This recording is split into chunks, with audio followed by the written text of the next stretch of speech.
Omastu nama Sidam Skaring bawana langgeng. Ora mengkuto dhisik cantrikku sing tak tresnani sing banget nabet ana ing penggaling Begawan Sabdawala. Anoman wonten timbalan ngadawu penemban. Padha raja sapraptamu mayangkara tansah pinawinganing kawidadan niring sambi kula sawanipun ing abdi pun Anoman. Namung kepareng kula ngaturaken sembah sumengkeping pangabekti kula kunjuk sandhap padha paduka. Penemban Sabdawala pepunden kula wonten ing pertapan Kembang Sore. Sembah kula kunjuk penemban, ya tak tampa gawe gedhening atiku. Ora liwat pangestuku tampanana ya Anoman, kula pundi nggo jimat paribih dayanana ing kasantosan. Piye kabare nggonmu ndak percaya Mranata sagung para cantrik siswa-siswaku, santri-santriku sing padha suwita marang Begawan Sabdawala. Merga saking okahe para cantrik manguyu jejanggan sing padha suwita marang aku nek ora nganti ditata kanthi becik, mengko ndak ora prayoga kedadiane. Menapa ing sampun paduka dawuhaken badhe kula candhi nggo jimat. Menapa ing sampun paduka dawuhaken dhateng kula supados kula Mranata sagung para cantrik sedaya cantrik mentrik pertapaning Kembang Sore tansah anjunjung dhateng derajat paduka mboten wonten ingkang tumindak cecengilan miwah mboten wonten ingkang sami regejegan sedaya ngiyup dhateng padha paduka Penemban Sabdawala lan tansah ngetu padha angrantu dhateng sabda pangandika paduka Penemban. Syukur kuwi sing tak karepake. Inggih. Merga nata wong akeh kuwi angel. Watake dhewe-dhewe, kekarepane dhewe-dhewe, sipate dhewe-dhewe. Pirangane cantrik semene akeh sing padha suwita marang aku, ora kabeh pambegane padha. Mula kowe minangka dadi pangareping para cantrik kudu bisa nglambe ateni. Tegesipun kados pundi? Kudu bisa ngrangkani marang atine para cantrik. Aja nganti gawe tatu, aja nganti gawe lara. Kabeh padha ning ngarepe Begawan Sabdawala. Menapa ing sampun paduka dawuhaken badhe kula candhi nggo jimat. Ana cantrik sing lembah manah, ikhlas sabar ngenteni dawuhing Begawan Sabdawala. Ana sing kesusu kaselak kepengin ngentuk ngelmuku kuwi ya pirang-pirang. Mula kabeh reksanen kanthi ati sing ikhlas. Ya Anoman sendika ngestakaken dawuh. Menapa ing sampun paduka dawuhaken badhe kula candhi nggo jimat. Ya. Merga ngene. Aku kuwi le madheg pendhita durung suwe. Aku kuwi le madheg brahmana durung suwe. Bebadra marang pertapan Kembang Sore kene. Entuk barokahing sing gawe jagat wekasan aku ora kok perkara aku kuwi dadi wong ampuh, ora kok perkara aku kuwi dadi wong pinter, ora ning kabeh mung dadi lantaran marang kersaning Hyang Mahanasa. Aku lagi diparingi mandi, lagi diparingi pinter, lagi diparingi wong sing ketrima uripku. Mula sak bisa-bisa ketrimaning uripku iki tak dumke marang para kawula, tak wenehke sarta tak ratake marang padha ingkang butuhake. Ya bab ngelmu, ya bab kabisan, ya apa wae sing bisa tak tularke kabeh tak tularke. Inggih, Penemban. Mula nek ana kawruh-kawruh sing perlu ndak paringake marang para cantrik mesti tak paringake. Mung wancine kudu ngenteni wahyaning mangsa kala. Ora pendak saben dina aku kudu mejang, pendak saben dina aku kudu mulang. Kekuatane menungsa kuwi winates. Inggih. Ngono nek nganti aku ora kuat awakku terus opnam, inggih. Ra akeh cantrik sing padha katriwandan, inggih. Penemban mila kesarasan menika kedah dipunudi. Nadyan sedaya para cantrik menika kathah nanging Penemban kedah saged njagi kesarasan. Bener, pancen ya kuwi sing paling penting. Inggih. Raden Antasena, apa Mbah? Slamet rawuh Raden Antasena, pangestune Simbah Sabdawala tansah pinanganing kawidadan niring sambikala. Aku ngaturke sembah bektiku katur ya Mbah. Tak tampa Raden, pangestuku tampanana. Ndak pundi ndadekake jimat pangestune Simbah mawana kabagyaning uripku. Mung sing tak gumuni kuwi lho. Perkawis menapa Penemban? Anoman kuwi jane wis dadi pendhita. Kowe kuwi wis madheg Brahmana ana ing pertapan Kendali Sada. Kabeh cantrikmu ya pirang-pirang. Raden Antasena kuwi nadyan satriya ora isa basa, ora isa tata krama, ning wong sak jagat ki padha prisa nek Raden Antasena kuwi pancen satriya sing pengpengan. Kawruhe ya dhuwur, mongko ya pinter. Ning kok isih padha suwita marang Begawan Sabdawala. Mongko aku ki rumangsani pendhita gunung. Aku ki pendhita adoh saka ratu cerak karo watu. Ngelmuku durung sepira wae. Ewadene lho kok padha suwita marang Begawan Sabdawala ki janjane malah aku tak ngerti dasare apa lan sing marake kowe do suwita marang Begawan Sabdawala pendhita gunung kuwi apa? Nun sewu. Lebet lan inggiling ngelmu tiyang menika mboten katandha mapanipun Brahmana menika wonten pundi. Nadyan Brahmana menika mapan wonten kitha nanging kathah sanget Brahmana menika mujudaken satunggiling pandhita ndabasa. Kok ndabasa jabanipun putih nanging lebetipun mambu. Kathah ingkang sami api-api ngawi serban sarwi pethak, jubah sarwi pethak ning janjanipun namung blusukaken dhateng pakarti ingkang boten sae. Lajeng kekudu ngagami menika ugi kathah. Kathah pandhita ingkang sami madeg mongko ngelmunipun dereng saged dipun tanjakaken sampun wantun madeg Brahmana. Mila nadyan penembahan menika mapan wonten ing Parden, wonten ing pagunungan nanging kula kinten panjenengan menika sampun buntas ing bab kawruh, sampun mumpuni ing bab ngelmi. Mila awon menapa menawi kula suwita dhateng paduka Sang Penembahan miturut dhateng pangertosan kula tiyang gayuh ngelmu menika waton tasih tumangkar budinipun, tasih saged tumangkar akalipun, jumangkahaken suku, ngrembyahaken asta, raga menika tasih kiyat tiyang menika dipun werangaken budidaya gayuh ngelmu. Pinter. Arep munyuk nek kok cerdas kowe. Inggih. Matur suwun Penembahan. Bener. Wong urip ning alam padang kuwi aja kandhek ngupaya ngelmu, merga ngelmu kuwi wigati. Inggih.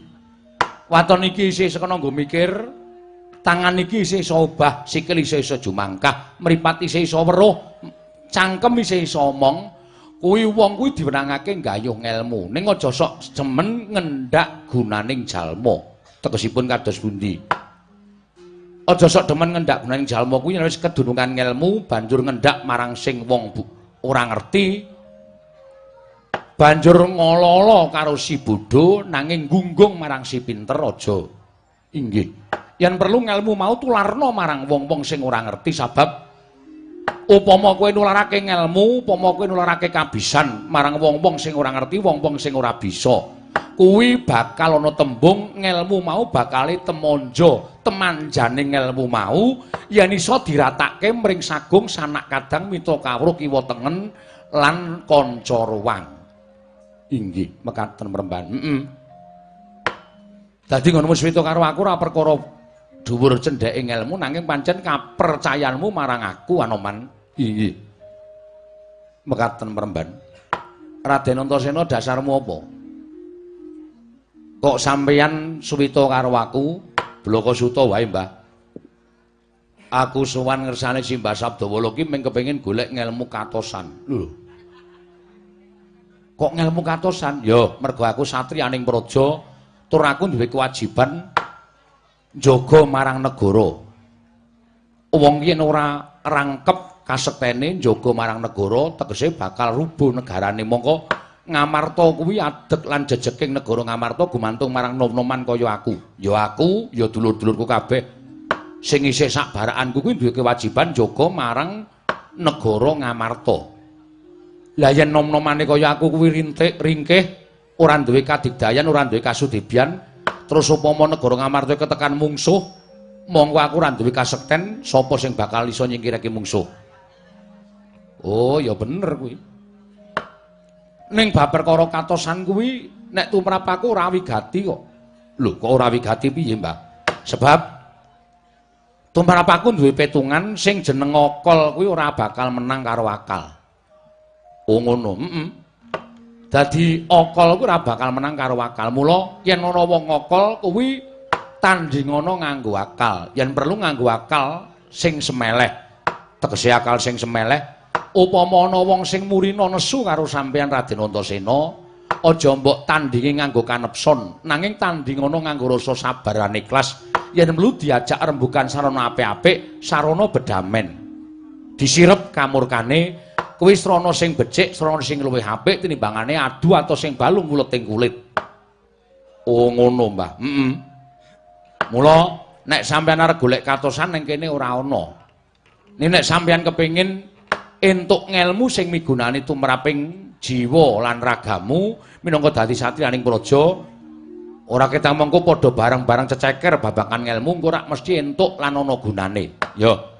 Butuhe aku Swita simbah Sabdawala lambe atiku wis madhep mantep lahir lan batin. Syukur. Lah saiki ngene. Gandeng wis padha aku wis padha ngerti marang apa to dasar dene padha Swita marang Begawan Sabdawala. Satenane ana bab ingkang bakal ndak kandhakake ning sadurunge aku jane rak kepengin banget ngerteni sepisan apa dasarmu dene kowe Swita marang Begawan Sabdawala. Angka 2 pendak-pendak Anoman karo Raden Antasena tak sawang ki kayane mangu-mangu pasuryane. Gligaping paningal renguning pasuryan kaya ana sing digembol ning telenging ati. Mula dina iki tak wenehi kaludhangan, tak wenehi kesempatan do matur karo aku nek pancen ana gegembolaning rasa suntaken. Nek aku iso tak wangsuli, yen aku ora iso ya nyuwun pangapura jer kabisane menungsa kuwi winates.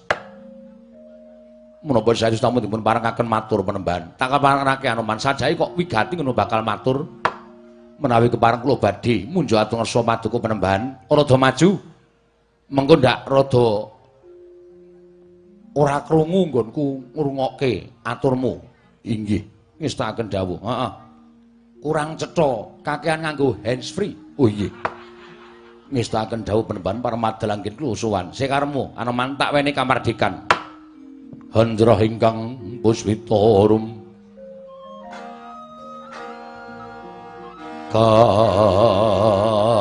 kasilring samirana mre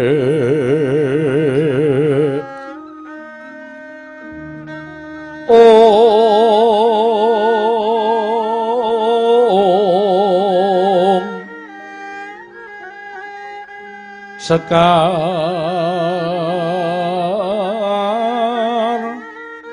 kadung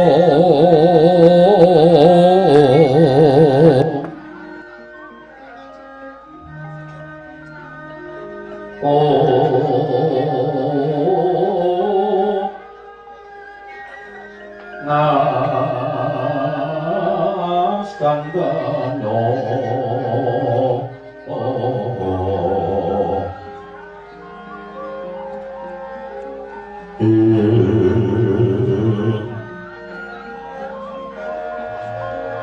maweras karnaning driya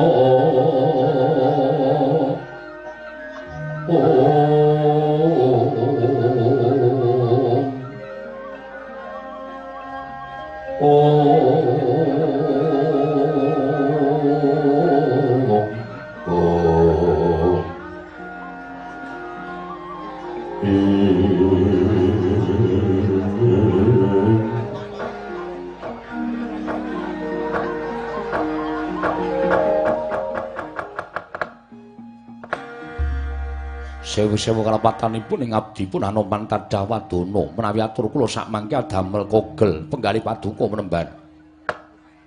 Ora wis gage kowe matur apa? Kowe arep takon, kowe arep nyuwun priksa, kowe arep takon bab apa aku iso wangsulan tak wangsuli Anoman. Penemban. Kula menika ngantos kuwur. Kula menika ngantos blawur gagas dhateng gesang kula. Kok kuwur bawur gagas karo uripmu piye? Nuwun sewu penemban. Kula menika bingung. Panjenengan priksa piyambak, kula menika gesang wiwit kula nderekaken Sang Marteng jagat Prabu Rama Wijaya. Mangrurah satru murka angkara murka gung namipun dasa muka. Sasampunipun perkawis menika rampung lajeng Sedaya ratu Gusti kula sampun mapan wonten ing tepet suci, mapan wonten ing alam pamancat. Manjing wonten ing kasuwargan jati, nanging wedine kula tasih dipun keparengaken gesang wonten ing Madyapada. Menawi dipun gagas umur kula menika sampun mangabad-abad, penemban kula menika sampun kewowoken. Kula sampun kewareken dhahar gempalaning jagat legiasining kahanan. Kula sampun kewowoken nyawang dhateng mubah musik ing titah wonten ing donya menika. Wilastining manah rinten panteraning dalu kula menika namung nggadhang benjang menapa kula menika kaparingan margi supados enggal manjing wonten ing swarga luka sowan ngersanipun pepunden kula utawi ingkang paring panggesangan dhateng kula inggih menika Gusti Mahanasa. Se. Intine inggih kowe rak mung kepengin mati to. Kasinggihan mekaten penemban. Merga kowe rumangsa uripmu wis kesuwen ana ing donya, ngono. Kasinggihan mekaten.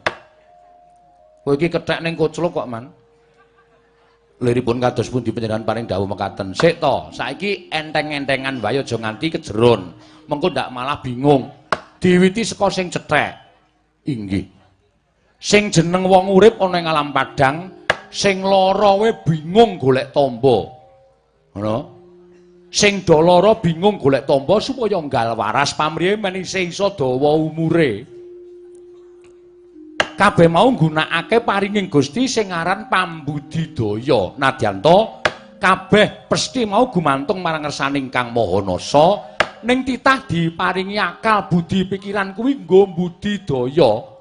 Ewadene pambudidaya mau wis ora ana gunane, tegese ya mingkari gumantung marang pepesthening kodrat ya kuwi manut marang jidaring pesthi. Inggih. Lah, kanthi tembungku wong lara golek tamba supaya waras, kowe diparingi waras, diparingi umur dawa, mongko tekan sprene kowe ora tau masuk angin, ora tau lara kok golek dalaning pati. Kowe tak bedati tak rica-rica lho nek mangkel aku. Kuwi nalarmu piye coba gagasen? Nek tembungmu kaya ngono kuwi terus kapirsan dimirengke dening sing gawe jagat. Apa ora malah kowe entuk bebendu? Apa ora malah kowe padha karo nyahak wewenanging sing gawe urip? Apa malah kowe ora padha karo ngungkuli marang panguwasaning sing gawe jagat? Sing gawe jagat ngersakake kowe urip dawa kok kowe golek dalaning pati, kuwi tegese kowe miradati marang kodrate sing gawe donya, sing ngecet Lombok. Inggih. Mongko wong urip kuwi tanpa pawitan lho, Man. Bentungen. Wong urip ki tanpa pawitan. Mulane sing nyebutake wong urip kuwi dagang tuna ndum bathi. Nek bathi-bathine sapa sing didum, nek tuna sing dibakul apa? Wong urip tanpa pawitan. Kowe mbiyen urip ora njaluk, ora ngemis, ora utang lan sak piturute ming sak derma nglakoni uripe. Mongko jarene wong tuwa, jarene piyai sepuh biyen saben bayi cenger saka guwa garbaning ibu kuwi wis tinulis ana bathuke kodrate uripe kepiye. Umure tekan semene, kowe sesuk dadi wong pangkat, kowe sesuk dadi wong sugih, kowe sesuk dadi wong melarat, kowe sesuk dadi wong rekoso. Kuwi wis kinantenan kodrat dening Hyang Mahanasa. Wondene menungsa mung sak derma nglakoni. Ngono. Menungsa ming sak derma nglakoni, diparingi umur dawa matur nuwun, diparingi umur cendhak ateges ditresnani karo sing gawe jagat. Didadekke wong sugih matur nuwun, dadekke wong melarat ya kudu nampa. Aning sing jeneng menungsa ki beda-beda. Inggih. Sing jeneng menungsa kuwi ya ana sing iso nampa marang kodrating Hyang Mahanasa. Ning racak-racake menungsa ki sok do ngresula. Mekaten Mremban. Racak-racake ngono. Kaya kowe kuwi dinae umur dawa ngresula. Semono uga wong-wong sing dinae dhuwit akeh, duwe bondo donya sing akeh, diparingi derajat pangkat sing dhuwur, kadang kala malah sok lali ngucap syukur karo sing gawe jagat. Ning sing ngrekoso kuwi saben dina wis direwangi ndonga nganti ndrewili. Idune muncrat-muncrat mersa ora entuk derajat pangkat. Mongko kabeh mau wis manut marang pestine dhewe-dhewe. Mula apike tinampa kanthi bungah. sugih ya seneng, melarat ya seneng, entuk derajat ya bungah, dadi wong loro saudon telu saurapan, dadi wong kere ya ditampa kanthi ati ingkang lomba. Kuwi tegese percaya karo panguripane sing gawe jagat. Inggih penembahan. Lah iya, mula aja sok ngresula. Ngono. Nek kowe dong diparingi seneng, ngucap syukur kowe wegah. Lho, kelingan karo sing gawe urip iki kadang kala sok ora. Ning nek kowe dong diparingi susah, walah. Sobo tempat pangibadahan nglendung nganti ya Allah. Ya ra. Kuwi watake menungsa kaya ngono kuwi. Inggih, penembahan. Wis to, aku ki wis nglakoni kok. Jaman aku rung dadi pendhita kae iki uripku kedungsang-dungsang. Mergo aku gagas karo nalarku jaman aku isih rekoso mbiyen ki nganti leku ndonga ki saben bengi dadekno wong sing duwe derajat, dadekno sing wong duwe pangkat. Inggih. Monggo sing jeneng donga kuwi tanpa pambudidaya, muspra, pambudidaya tanpa donga ya ora eneng apa-apane. Ya ta, pikiran. Nek kowe pengen dadi wong sugih, pengen dadi wong duwe derajat, kowe pengen dadi wong duwe pangkat, mongko ke saben dina ming donga tok tanpa sinau ora bakal kelakon, tanpa pambudidaya ora bakal kelakon. Ning nek donga sinartan pambudidaya dasare manembah anut perintahing Gusti Kang Maha Nasa, nindakake kewajibaning agamamu terus kowe sinartan pambudidaya, wis to bakale kasembadan. Ning semono uga nek loro-lorone mau ora tok lakoni ora bakal kasembadan. Maring ngatur anggen kula matur kepengin pejah menika salah. Kleru. Salah besar. Wong urip kok golek dalaning pati takon sok mati kapan. Perkara mati urip ki ana ngastane sing gawe jagat. Tak omongi ya. Nuwun sewu kasarane Gusti iki ning dhuwur kono kuwi nyekel saklar pirang-pirang. Wong sak donya iki dicekel ngastane Gusti kabeh. Nek kowe kuwi upama wis kersa kanu pestine tekaning pati, saklar tulisan Anoman cekleke klik arep kowe gleleng klesek modar. Ngono. Nek durung kersane Gusti urung dipateni, kowe kuwi mbok tekan umur sok pirang-pirang abad ora bakal tekaning pati. Mula tampanan urip iki kanthi bunga. Aja sok ngresula. Engko nek nganti panggresulamu ki dipireng karo sing gawe jagat. Lho, Anoman ki tak nehi umur dawa kok malah cangkeme gresula. Pateni saiki wae, klik cemplungke neraka, modar kowe ayo. Ayo, mbok yo nglakoni apa anane? Waduh, nyuwun pangapunten. Ha wis kaya ngene dadak nyuwun pangapunten. Aku wis mangkel mergo kowe dadak takon perkara pati iki lho. Wong urip kok ora percaya karo awake dhewe, ora percaya karo sing gawe jagat iki karepmu piye? Nanging badhe nyuwun keterangan penemban. Keterangan apa? Surat kelakuan baik? Mboten penemban. Lah keterangan apa? Keterangan menawi penemban menika wasis waskita ngesti ngertos sadurunging winarah benjang pejah kula menika mangsa menapa. Sik. Nek kowe takon perkara kuwi ngene aku jawab. Mengko piyai semene iki do ngunekke aku umuk, ngunekke aku sombong. Wah, ngungkuli karo sing gawe jagat. Petruk anu jenenge iki Sabdawala kok ngerti karo patine Anoman kuwi aku moh. Ning panjenengan prisa, ngerti. Kok saged prisa? Aku diparingi keluwihan karo sing gawe urip iso nyawang marang lelakonmu besok. Lah iki berkah sing perlu tak syukuri dene ming sak drajating Sabdawala kok iso ngerti marang lelakonmu sing bakal kelakon. Iki tumrap aku barokah. Ning aku ya ora bakal ngrasake iki iso sak teruse. Merga sing jeneng urip iki cakra manggilingan. Kala mangsa aku ngerti marang lelakon sing bakal kelakon, ning sesuk mbuh 2 dina neh, mbuh 3 dina neh, mbuh sesasi meneh, mbuh setahun meneh, kabisanku iki bakal ilang. Mergo apa sing dumadi ning donya kuwi ora langgeng. Lah, mula gandeng aku ngerti tak wratake kabisanku kuwi mring sagung para cantrik mentrikku. Menawi ngaten panjenengan kesdu paring dawuh. Kesdu ki apa? Kersa paring dawuh benjang pejah kula menika mangsa menapa. Amit sewu ya, Man. Ora jeneng aku ngungkuli sing gawe jagat. Nek bener ya ming merga kepeneran. Ning nek luput ya ateges aku kuwi pendhita sing ora ana nyatane. Ning wajibe sok tok buktekke. Benjang menapa menemban? Saiki mangsa apa? Saiki mangsa kula menika wis rasa dadak tok karang-karang saiki mangsa Pandhawa Kurawa ngono ae ta? Inggih. Kowe momong Pandhawa to? Inggih. Matimu sesuk isih ngenteni turun Pandhawa sing ping 6. Waduh. Turun Pandhawa ingkang angka 6. Sesuk ana negara jenenge negara Mamenang, negara Yawastina. Kuwi do congkrah. Lah ning kono kuwi ratune duwe putra kakung 3, sing Mamenang duwe putra putri 3. Asmanipun sinten?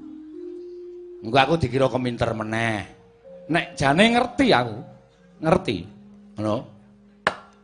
Nek ora kleru Darma Kusuma, Darma Sarana, Darma Sasongko nek ora kleru lho. Nek kleru ya bodhone Sabdawala. Engko nek wis iso ngrabekke satriya 3 mau entuk putri kang aran Pramoni, Pramesti lan Sesanti, kuwi mangsa kala kowe bakal mapan ana ing tepet suci. Tasih pinten warsa malih? 2240. Sak ngisore sithik. Panjenengan menika menawi ngendika kok lajeng kados mekaten menika. Wong ki nek keseriusen ndak malah ora mlebu ngelmune. Karo sok-sok guyon. Kowe ngerti to nek kiai ceramah kae? Kae ya sok nganggo guyon mergane ben jenak, ben ilmune mlebu, ora kok sepaneng karo matane mendonong-mendonong kae. Malah ditinggal karo wong. Inggih, ngaten Mremban, matur suwun.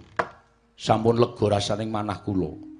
Dene jenengan ndika Mremban, sampun paring dawuh mekaten. Amba baraus bingah raos sing manah kula. Ning aja banget percaya lho, Man. Iki mung gunemane Sabdawala. Ya, aku dudu sapa-sapa. Aku mung pendhita anyaran, pendhita sing mapan ana ing pertapan Kembang Sore. Aku dudu ponakane sing gawe jagat, aku dudu prunane sing gawe donya. Dadi apa ucape Sabdawala kuwi kadang kala sok meleset, sok mrucut, sok kleru. Nek kleru aku njaluk ngapura, nek bener wis tak kandhake ngarep mau ming dong kepeneran. Ora kok perkara pinterku. Iya, nanging kula pitados syukur sakabehing perkara kuwi nek cinartan rasa percaya bakal mandi. Inggih, ngestaken dawuh. Raden Antasena arep takon apa? Aku tok takoni apa-apa gelem ning aja jitu ya emoh aku. Jane ngerti ning emoh kuwi elek upama entuk rejeki ora bakal ndagingi. Ora, Mbah. Aku ora bakal takon apa-apa.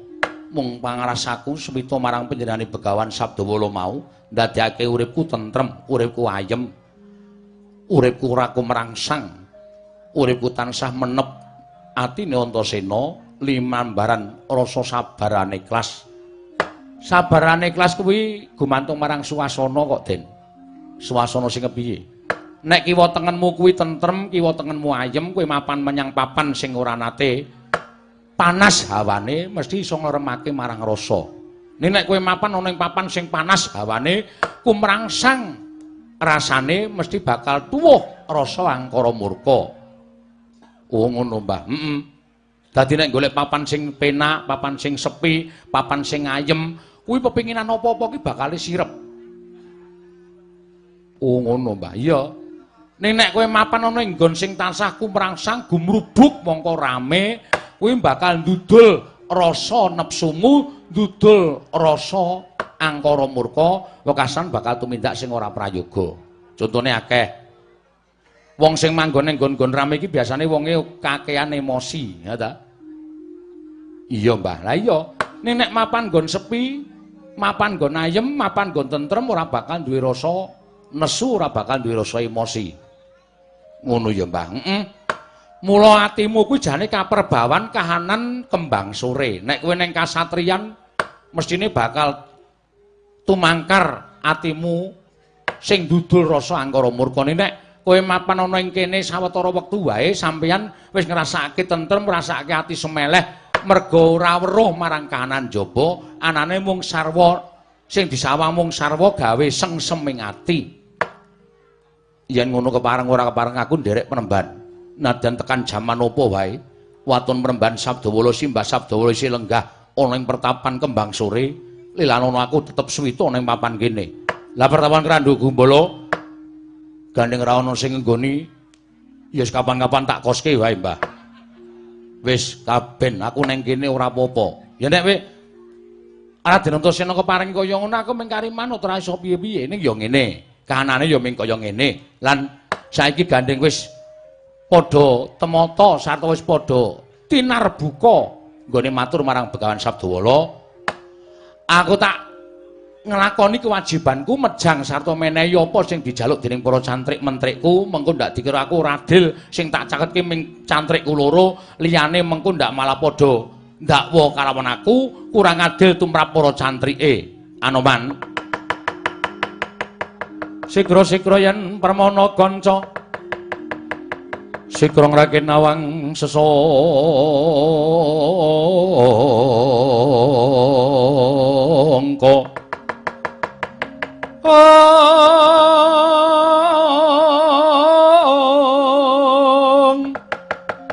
Nalindra mbek marwa sing sang katri kumulung mangrembak ing wadya katri kumulung mangrembak ing wadya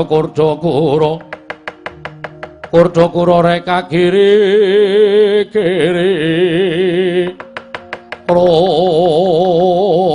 nanggono magawe gelari rawang-wang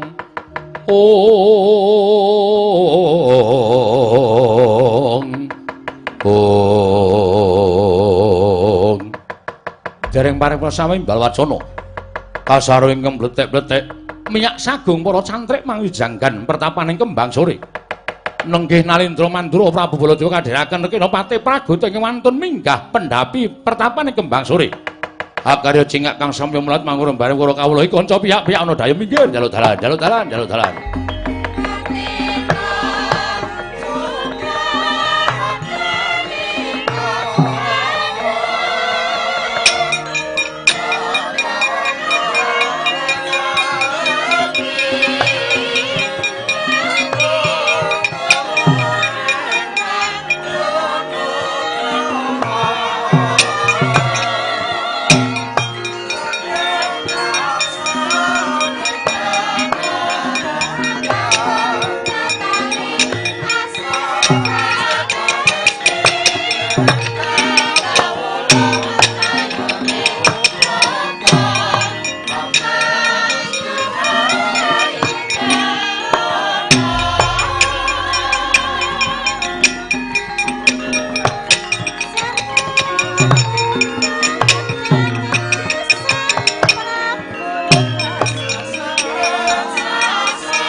Dewa Narapati ngarana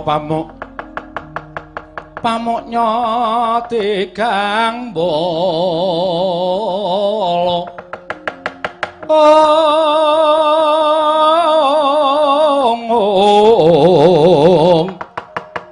ngelingono sang Pancatnyana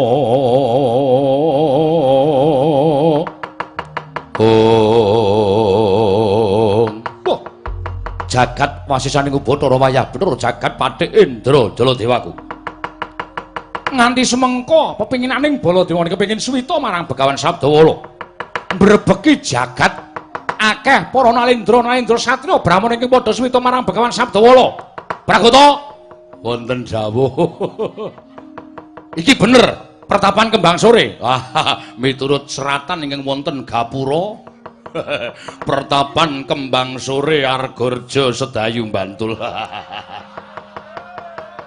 Iki mriki menika sampun boten badhe sik klentu. Iki menyang Pertapan Kembang Sore kasinggihan mekaten. Yen ngono iki pendhitane sing jeneng Sabdawala. Oh, mulai boten klentu nggih niku. Mulai panjenengan niat badhe suwita sampun ngantos panjenengan nyawang dhateng gelaripun pendhita. Mulai dipun sawang surjanipun sajake ming sewan. Napa le nyolong nalika panitia wayangan. Ning kampuanipun kasektenipun sinuwun. Antasena, piye Mbah? Ana dayah kok ora sopan munggah ning pendopo lah kok ngunek-unekke omongane srone ra jamak. Ora nganggo tata krama iki janjane iki ngerti unggah-ungguh apa ora? Pragata wonten dawuh. Sawangan. Sawangan pendhita kuwi. Nggih pripun? Lho miturut Udawa danane ra iki ra ora kleru to iki. Menganggo iket, menganggo surjan. Ning pancen cahyane kanggo wong Sunda langit. Ning aku ora pangling. Iki Petruk iki. Iki Petruk iki pendhita ora pokro. Aku mbok kon suwita karo Petruk, aku mbok kon suwita karo Sabdawala. Ora sudi aku dadi murite. Pragata wonten dawuh bali wae.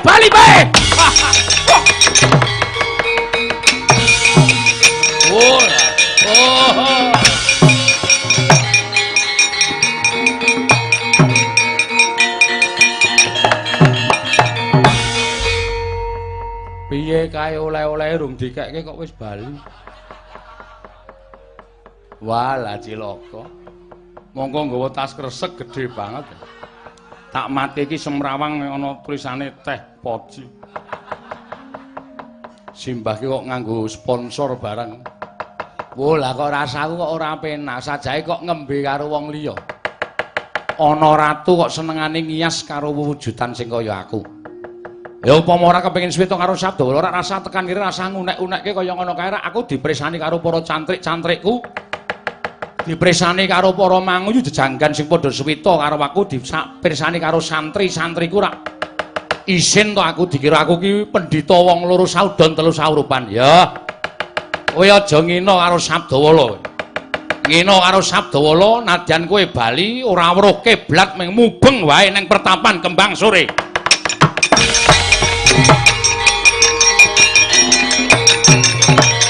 Loh! Wah, latala. Loh!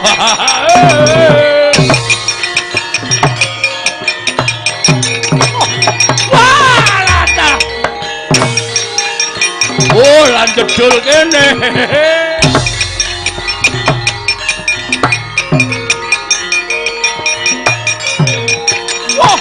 Wah, edan.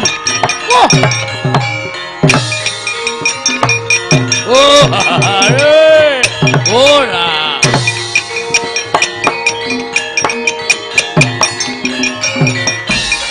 Wah, panus maning jajaran. Sukertaning bawana mbok kira aku ora weruh. Mbok kira aku ora ngerti. Kowe pasang walat nganti aku ora weruh kiblat. Aku ora ngerti dalan bali marang negaraku.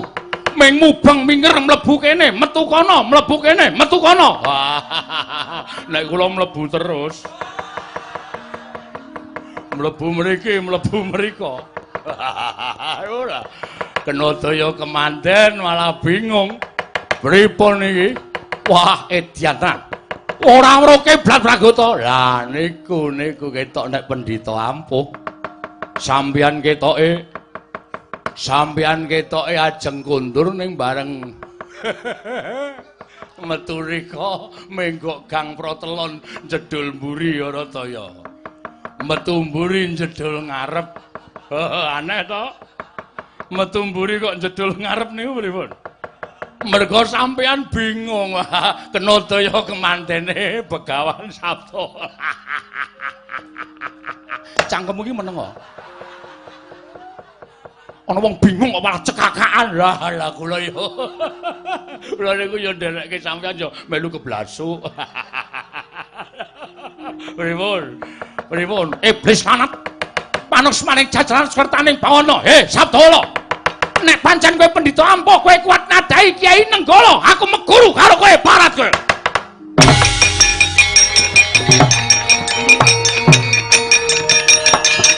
Wah! Wah!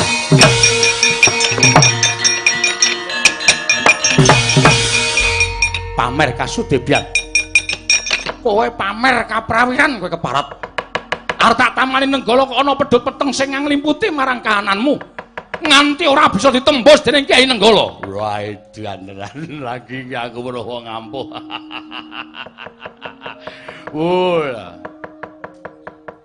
Arep ditamani Nenggala metu pedhute ning lemejet lali ya wis.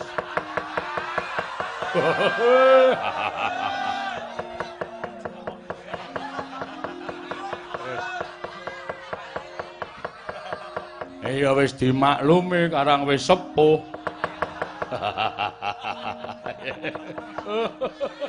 Iki nek ora tak dep dhewe ora sukses. Iblis lanat. Lah kok dadi kowe ora tedas Kyai Nenggala? Nuwun sewu sinuwun. Aku ora tau natoni ati sampeyan, aku ora tau tumindak ala karo sampeyan. Sampeyan tekan kene aku ora ngundang. Sampeyan tekan kene karep sampeyan dhewe kok nesu-nesu ki jane sampeyan nesu karo sapa? Nesu karo sapa? Lho, nesu karo awakku dhewe. Nesu karo awak sampeyan dhewe kok sampeyan namani Nenggala karo aku? Tak takon. Nesu karo sampeyan dhewe kok sampeyan namani Nenggala karo aku? Untung aku kuwi pendhita sing ngerti marang kahananmu. Nek aku ora tata-tata, nek aku ora samapta ing gati sawijining diri, apa ora mudhar aku? Pusaka kadewatan kok dienggo sak penake dhewe.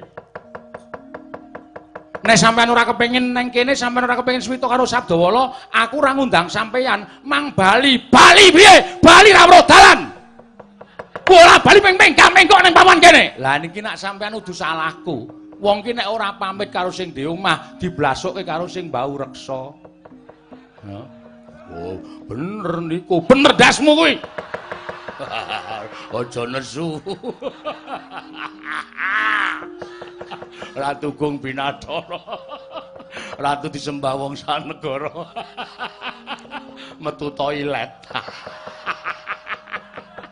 Aduh, bongko aku liwat sumur barang mubeng-mubeng sampean mau krasa mboten mubeng-mubeng sumur.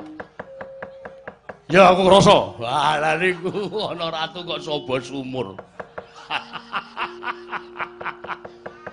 Ya wis, nek pancen kaya ngono, aku bali, aku ora sudi mapan ning Kembang Sore. Nek bali mang bali rasa kekan gunom. Ya, aku bali regane atiku.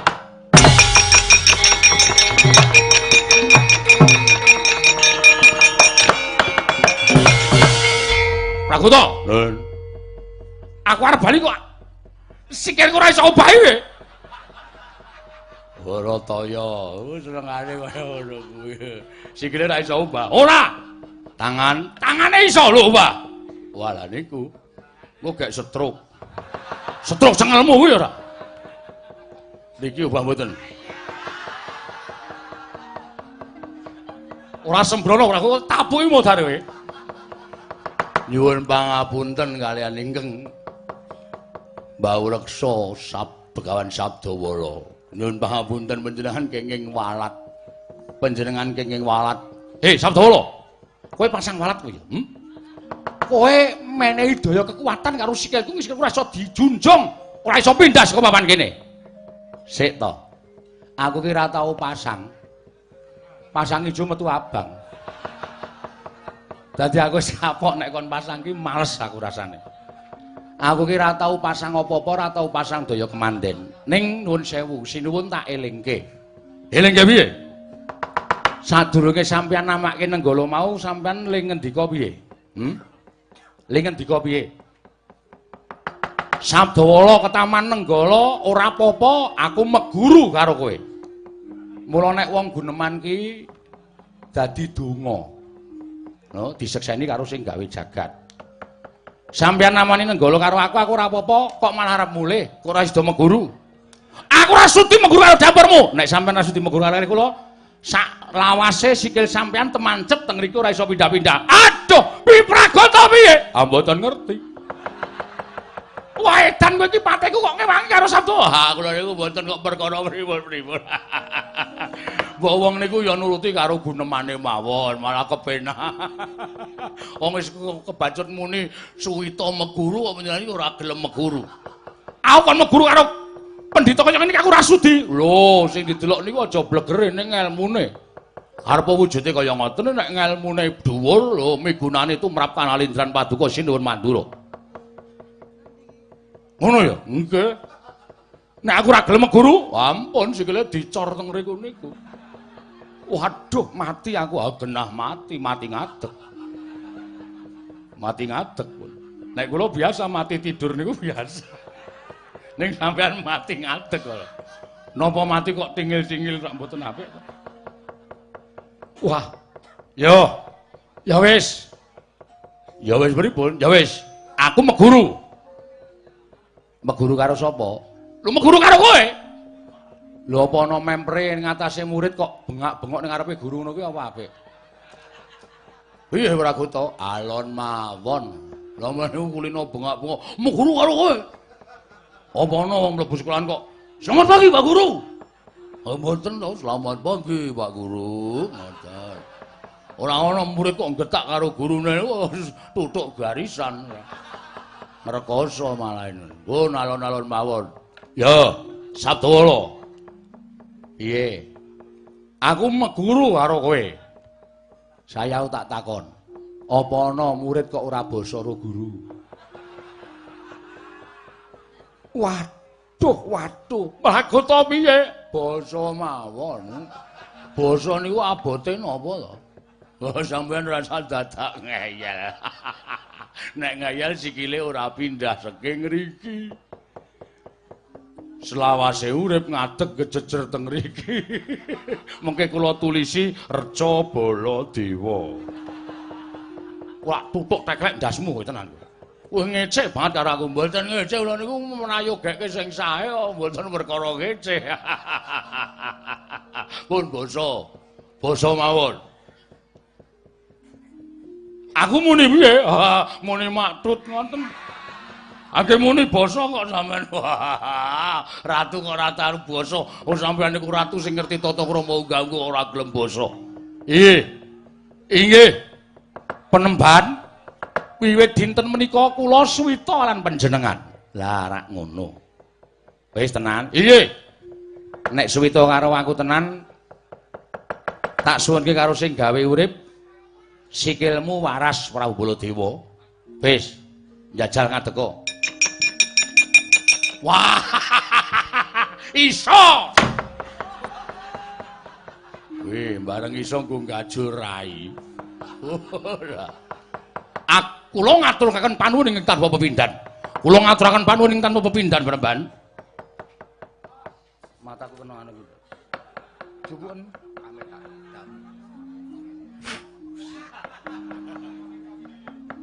parek. Penembaran Sabdawala wis gawe srana sikilku ora iso pindah saiki mataku keleben.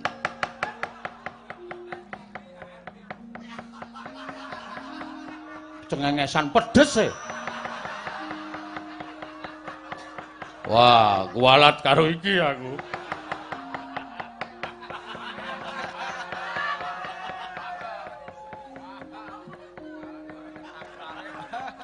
Nek carane TV gangguan.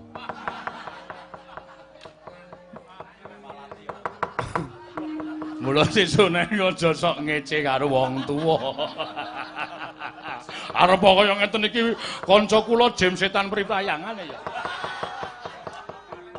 Kapok kowe. Iye, kula nyuwun pangapunten sakadhahing kalepatan kula. Ya, ning apa wangun ing atase murid kok malang kerik ngadeg. Apa wangun? Piye Prabu to? Ah, nggih ndodok. Pun mandhap, lenggah ngandhap. Wah, aku ki ratu disembah wong sak negara Mandura kok kon lungguh ngisor ning pertapan Kembang Sore. Mengke mbangane sikile dicor lho. Pun lenggah ngandhap. Wah, edan. Ngene. Lah nggih. Tangane ngene. Oh keduwuren. Mangkel berarti sampean. Ya wis ora ngene lah. Wiwit dina iki sampean dadi muridku. Inggih, Penembahan inggih. Pragoto Suwita apa ora? Oh, jelas. Kula sing nglantarke Sinuwun Prabu Baladewa sepados wuwuh ngelmunipun kok kula mboten suwita niku. Kebareng mboten kebareng kula badhe ngaut pepoto paduka Penembahan Sabdawala. Ya, tak tampa. Ning gandeng iki siswaku cantrik akeh banget sing padha kepengin butuhake marang aku. Prabu Baladewa Pati Pragoto sumene sawetara ning jero pertapan Kembang Sore. Aku tak dadi pendhita sing adil nuruti apa sing dadi penjaluke siswa-siswaku cantrik-cantrikku. Ngono wis tak timbali kowe bakal tak paringi ilmu sarta bakal tak wenehi apa sing mbok takokake. Mekaten Penembahan. Iya, inggih, ngestaken dawuh. Nyuwun pamit sing ati-ati aja kaya bocah cilik Prabu Baladewa.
Rasa do kesusu, aja do suk-sukan.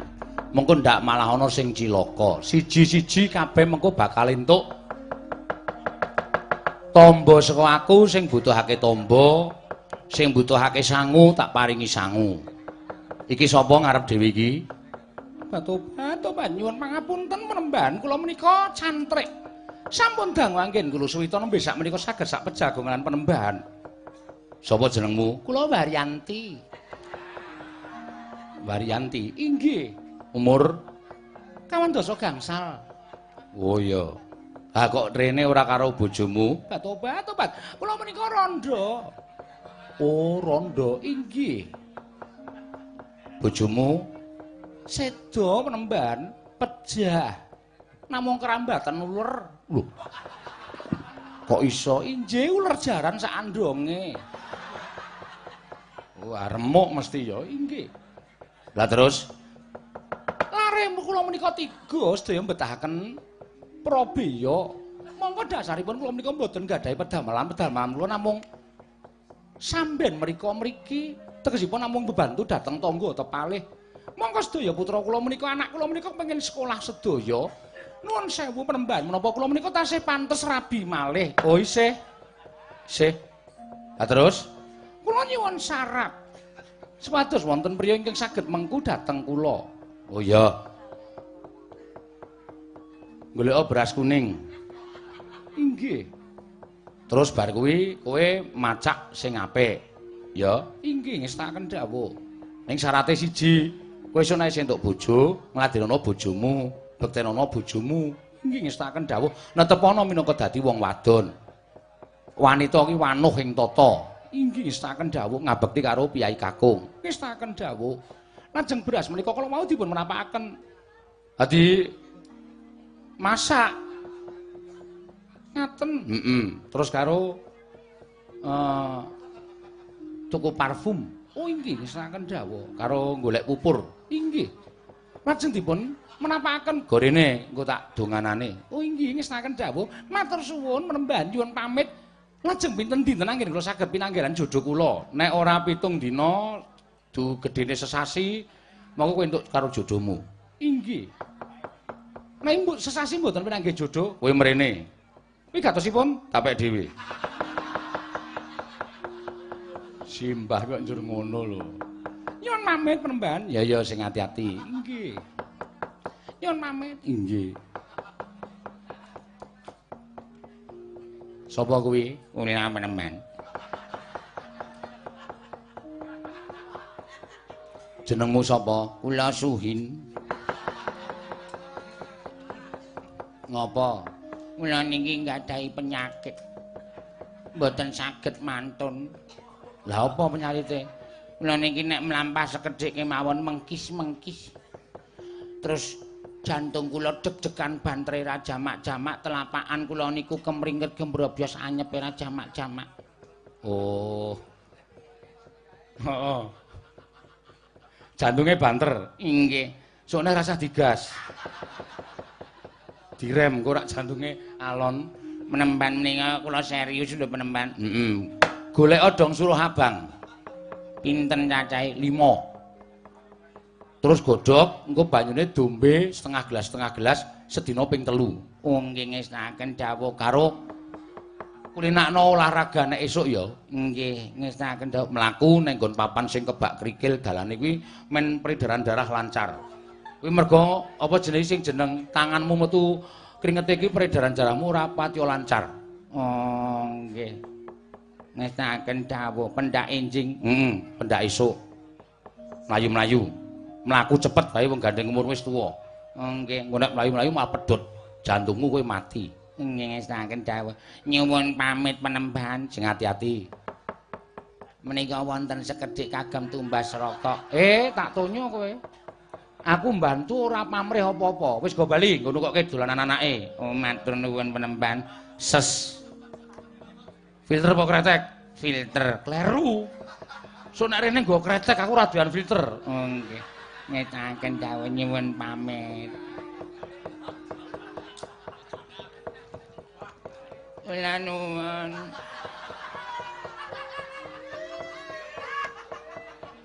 Sapa iki?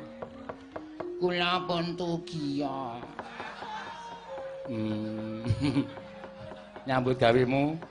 Kula menika laden tukang.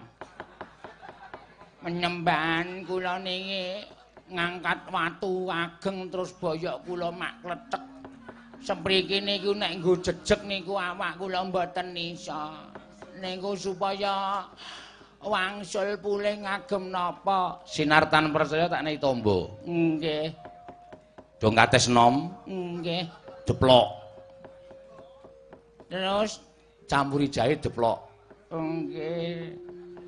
Terus bekicot. Nggih. Kuwi dicacah. Mentah. Lajeng dong kates karo jahe pupuke nggon boyok. Bekicote emploken nek kowe dul. Mbah aja sembrono. Aku senenge karo wong iki kaya. Kula niku serius lho. Lah wis kuwi wae ming dong kates ro Apa jenenge jahe kuwi popokno, terus durut-turut. Oh nggih sampun mantun. Wis. Ning tenan mantun, Cinartan percaya apa-apa ki bakal mari. Nek kowe ora percaya karo aku ora bakal mari. Nek kowe percaya bakal mari. Oh nggih pinados. Mugi-mugi mantun lantaran sing gawe urip, aku mung dadi lantarane muga-muga diparingi waras karo sing gawe jagat. Amin. Nun. Kuwi kresek kuwi ora kok kek aku. Mboten niki sangu kula piyambak kok. Oh celeng iki.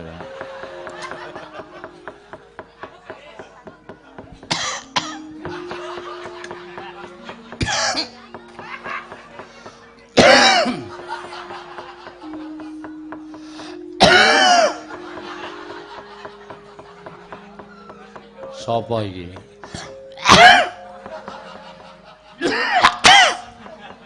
Ora wong tuwa kok watuke kaya ngono. Ila nuwun panjenengan. Sapa kowe? Kula pun prayit. Prayit.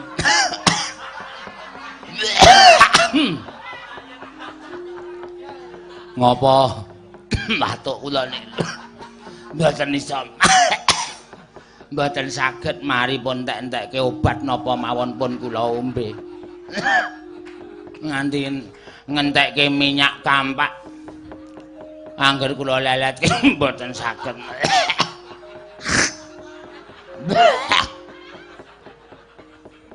Saake nggih. Kula nyuwun tamba. Hawatuk mergo ngopo?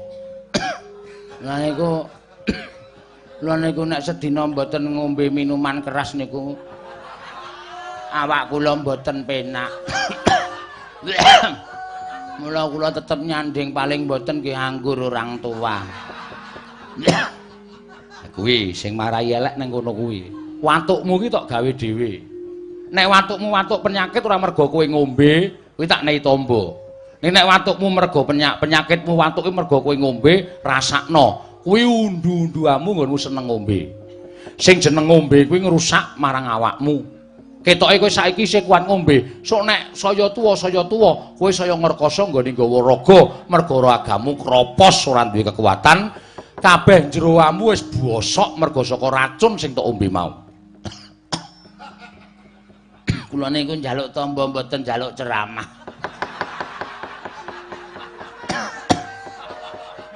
Ben mari pripun kok sampean malah ceramah niku. Kula niku nyuwun tamba tambane napa? Nek perkara ceramah niku tangga kula wis nyetel saben esuk. Kula ya wis ngrungokke. Wong ngombe-ngombe ngangge dit-dit kula dhewe kok mboten njaluk sampean. Niki kula kepengin njaluk tamba. Pripun carane supaya mari niku pripun? Ya wis, tak tambani. Nggih. Gamping rong prongkol. Nggih. Kuwi engko keke nggon apa jenenge iki rantang terus soki banyu. Kei karbit. Terus kae apa obat lemut sing sok doleske sapa jenenge? Hah?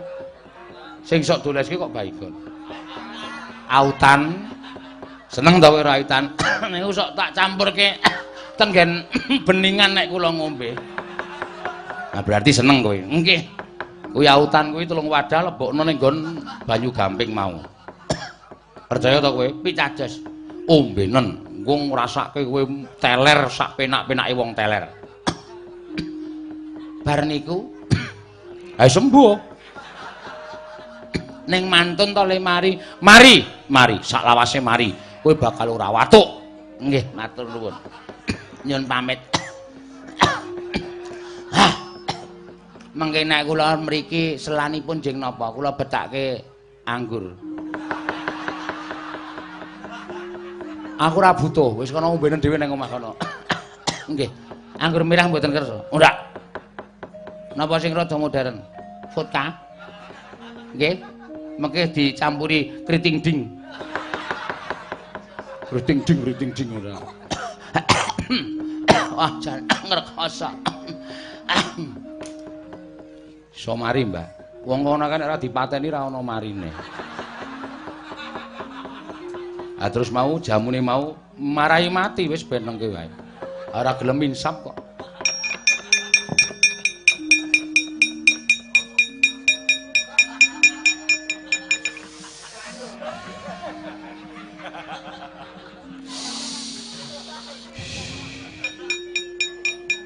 Apa kok lemaku bekekeng. Ajeng matur ning isin. Sapa jenengmu? Kula Santosa.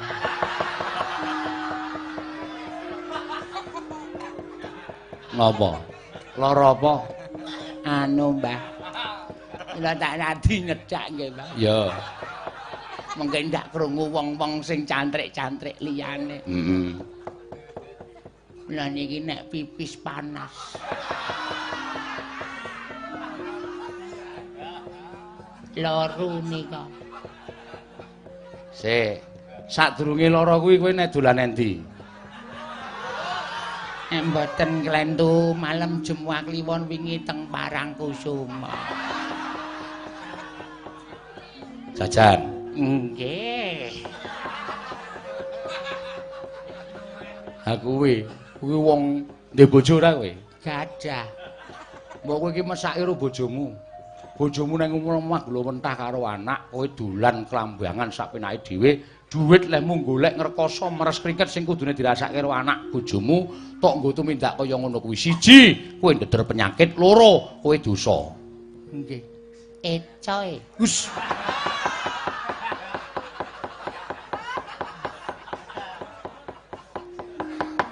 Kanikmatan sing kok rasake kuwi mung sementara, kuwi mung sedhela. Ning sesuk pitukane nang kono ngrekoso.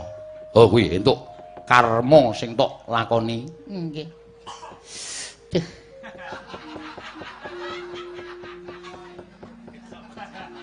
Tambane napa, Premban? Aku ora iso nambani wong kaya ngono kuwi. Moh aku nambani. Upama tak tambani, kowe mesti kumat meneh. Ya ta? Ketoke ha.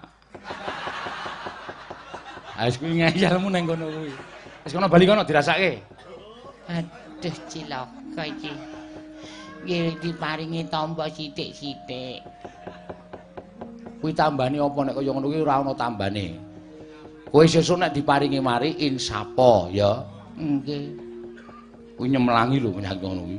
Kuwi iso ngrogoti awakmu saya kuru, terus kari mata tok. Matane sapa? Matamu kuwi. Nggih. Wis kono mulih. Boten diparingi pil-pil napa ta napa. Ora ono. Wis bali kono. Aku ora nyenggahke pil. Duh cilaka iki. Walah mbokmu, aku nyuwun ngapura mbokmu. Aku wis dosa tenan mbokmu. Pirang-pirang masyarakat sing padha njaluk tampa, aku moh nek kok nambani wong kaya ngono kuwi. Suthik aku. Ya nek tetulung karo sak pepadane iki aja nyawang karo wonge to, Mbah. Ditulungi kabeh. Kaya ngono ditulungi tuman wae ora.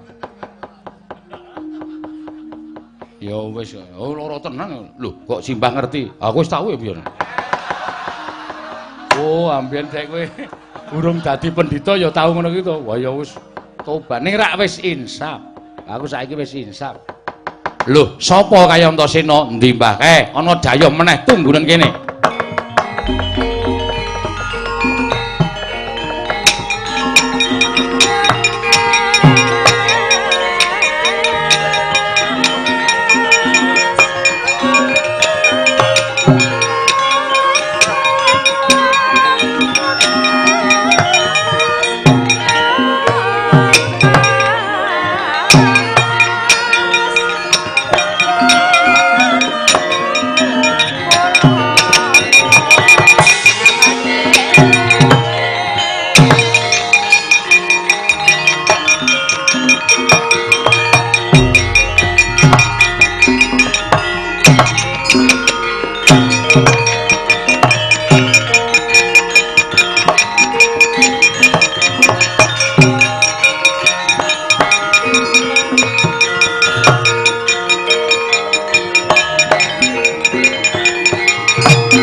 Durnena panalinganira lumajaring ratri linenggak jangkanira kapisanan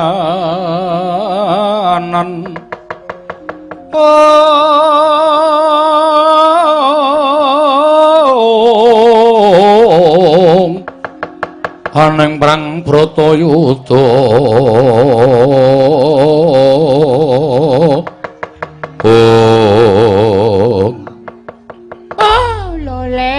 lole kentos palu gempol manyar-manyar duk ning dungkul wana dadi alas-alas dadi wana.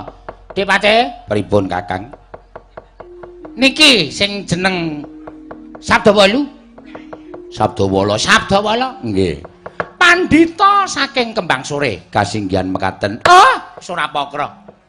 Ora wangun dadi pendhita. Ora wangun dadi brahmana, ora wangun aglar wujuding resi mangreh para cantrik.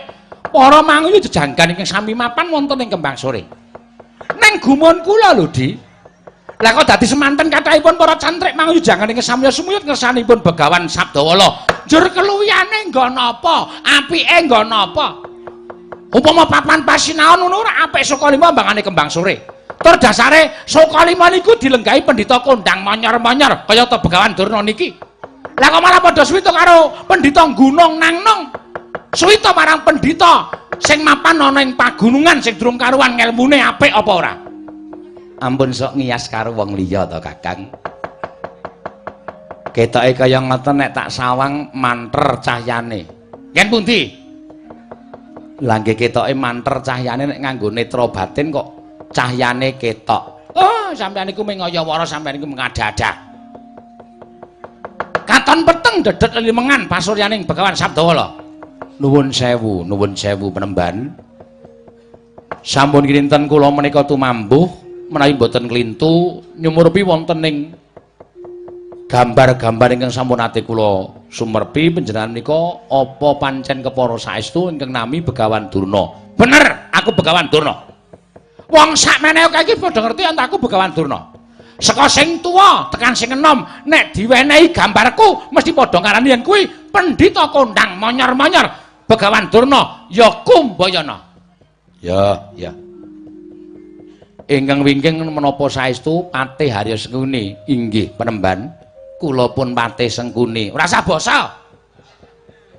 Karo cah gunung kok basa ora. Iki mung pendhita gunung Dipate ora usah dadak basani. Ora, aku kok kuwatir. Nek aku ora basa mengko nek aku kewirangan lak malah ngrekoso to Kakang. Sampeyan niku pancen Patih Jireh.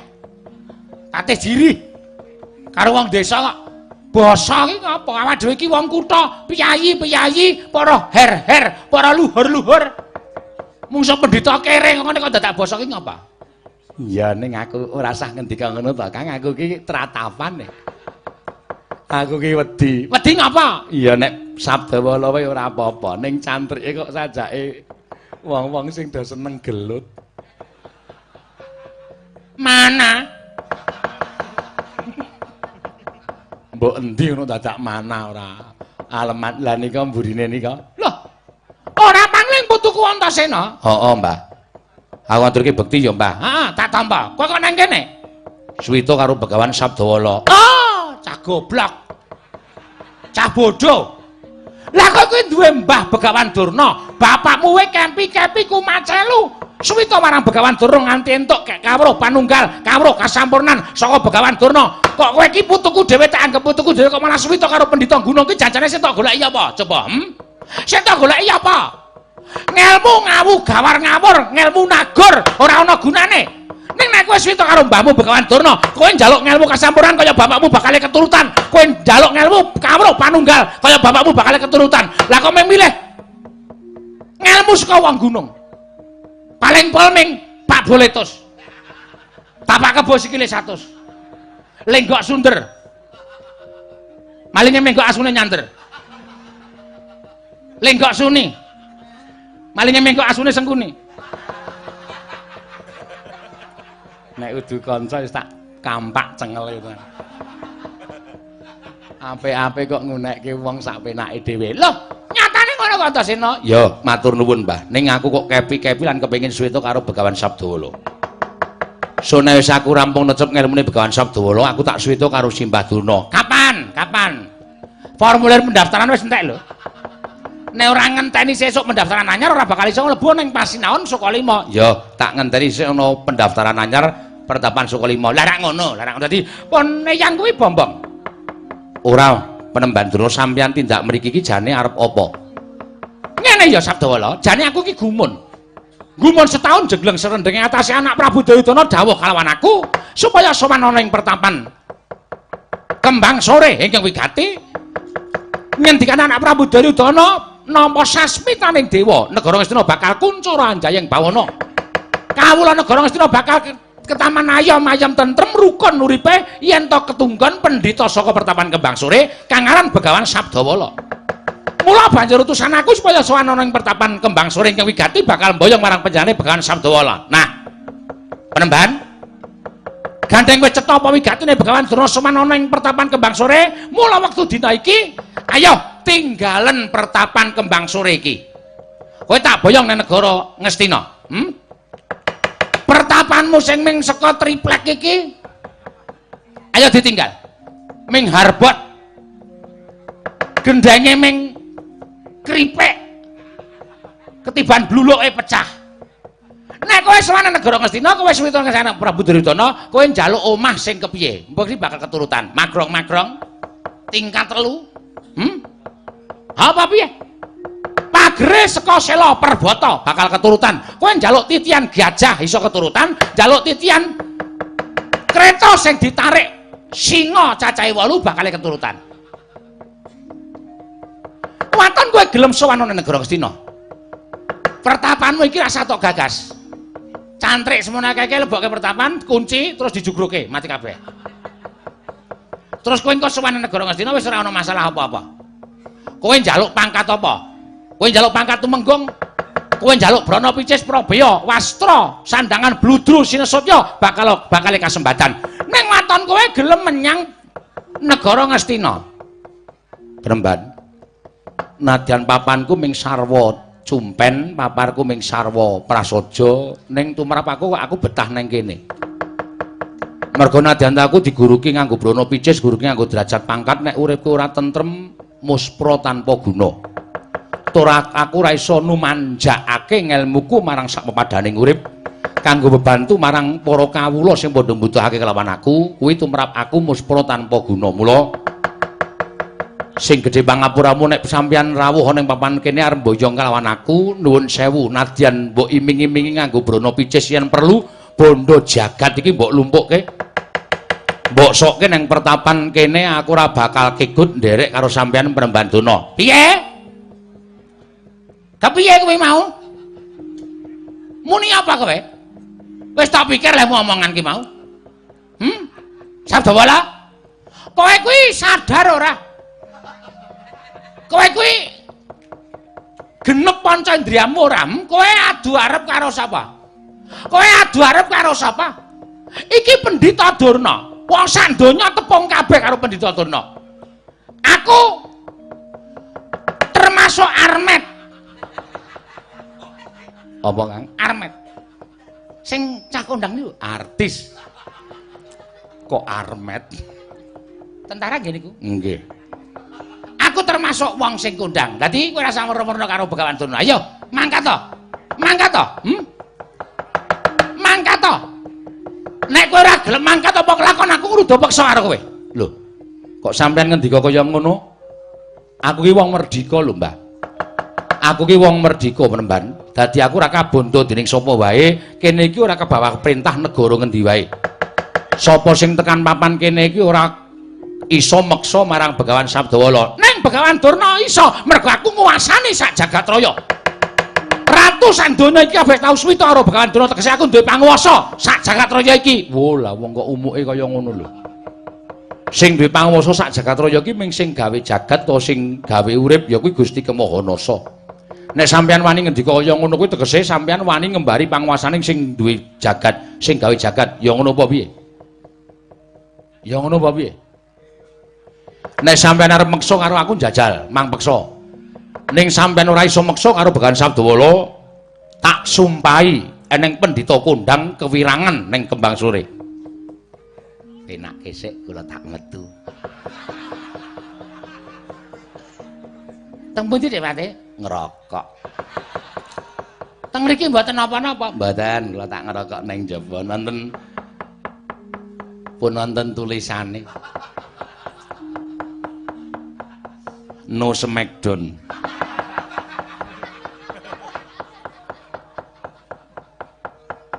Loh, yen ngono padha karo kowe nduwa karepaning Begawan Durna. Nek aku nduwa kersane piye? Oh, nek ngono apa-apa aku tak ngruda paripeksa karo sampean. Areng ngruda paripeksa karo Begawan Sabdawala. Ayo. Kowe ngejak apa Begawan Sabdawala? Nadyan yen perlu pertapaan Kembang Sore iki njaluk dibiyuki Batang Sayuta. Kurawa samapta ganti sawegeng diri. Ora gelem tak bayang menyang pertapaan saka lima negara Ngastina aja nglakon dosa. Oh! Larah getih ana ing pertapaan Kembang Sore.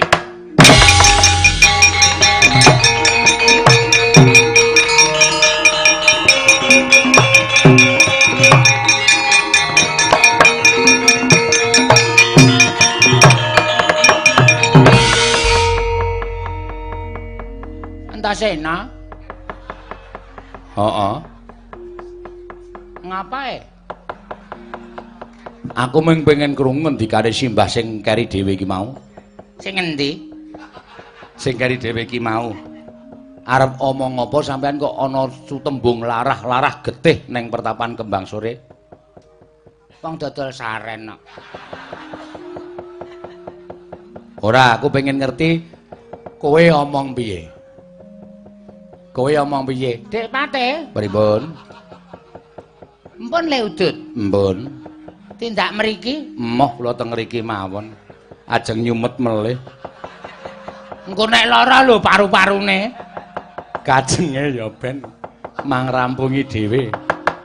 Nek simbah nyumbari karo Begawan Sabdawala, cantrike sing ora trima. Nek sampeyan arep ngetake para Sata Kurawa, Rupak Wani, Jembar Wani. Ah, pancen putu ngayal karo wong gerang keparat. Kowe mbelani karo Begawan Sabdawala. Oh, Antasena ora njaluk dawa umurmu. Metu njaba tak tututi. Ya, ayo metu njaba legane ati.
Wonten menapa menemban? Gumon aku man. Pendak-pendak swasana tentrem kok mesti gegeran. Pendak-pendak swasana rukun kok mesti congkrah. Ning tak pikir-pikir pancen Gusti kuwi adil. Adilipun tur dasare lelakon ing jagat kuwi memang ana rong perkara. Perkawisipun padang peteng bungah susah, bejo cilaka mati urip lan sak piturute. Nek ana tentrem mesti ana gegeran. Nek ana rukun mesti ana congkrah. Kuwi wis dadi adiling sing maha kasa. Mung sesa-sesa titahe bisa nampa kanthi penggalih sabar apa ora. Mekaten Mremban. Lajeng marang Paduka paring dawuh mekaten, Kurawa teka kapandikan Begawan Durna pengin boyong karo aku ning negara Ngastina. Tak tolak. Begawan Durna nesu nganti tantang-tantangan karo Raden Antasena. Man wonten dawuh. Nadyan to kowe wis tuwa wis keladuk yasa nang aku percaya isih marang kadigdayanmu. Lho iki pareng Paduka. Kurawa singkirna aja gawe geger pertapan ing Kembang Sore, aja mbebuthek banyu bening kahanan pertapan. Nun ngestaken dawuh. Bubalna para cantrik para manguyu jejanggan indung-indung ulu guntung sing padha mangarsama titik lenggan samengko kon bali marang papane dhewe-dhewe aja nganti ana ing kesemyok ing aradan. Nun paramadal pasilan nyun tambah pangestu. Sing ati-ati aja kaya bocah cilik. Ngestu padha dawuh Paduka Gusti kula ingkang suwun. Muga-muga kanthi nggonmu ngundurake watak angkara budi candala sesantining para sepuh tansah mangya kamulyan sendika ngestaken dawuh.